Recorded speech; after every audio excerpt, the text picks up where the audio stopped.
Charles Darwin was born in England in 1809. He was a keen naturalist and geologist who made detailed observations about the natural world. Darwin first became interested in nature while studying theology at Cambridge, where he developed a passion for beetle collecting, which was encouraged by his cousin William Fox. During this time, Darwin learned many important scientific skills, including species identification, how to catalogue specimens, and fieldwork. At the age of 22, Darwin joined a 5-year voyage on the Navy survey ship the HMS Beagle in order to serve as a naturalist and companion to Captain Robert Fitzroy. Although a junior naturalist, Darwin was already skilled in both biology and geology, and he was expected to closely observe both plants and animals as well as rock formations.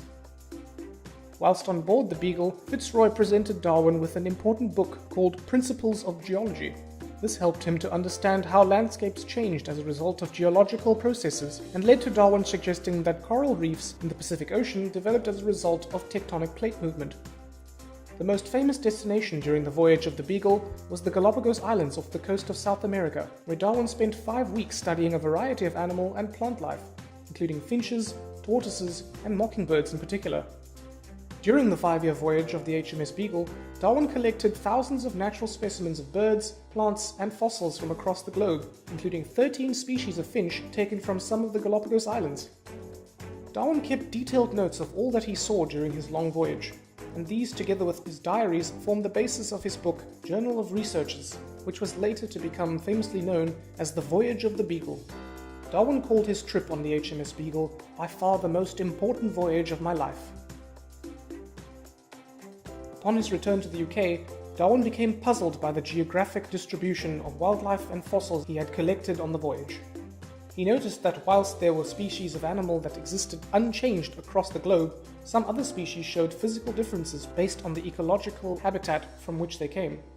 This was particularly apparent in his observations of the Galapagos finches, which showed variations in their beaks and claws depending on the type of food that was available to them. After extensive investigation and discussion with other scientists, Darwin developed the idea that all species evolve through a process of natural selection, where certain members successfully adapt to cope with changes in their habitat, and others that fail to adapt eventually die out. This theory was later published in his book, On the Origin of Species. In this video, you have learned the importance of observation in the development of one of the most famous biological theories of all time. What else can you find out about Darwin's life as a naturalist?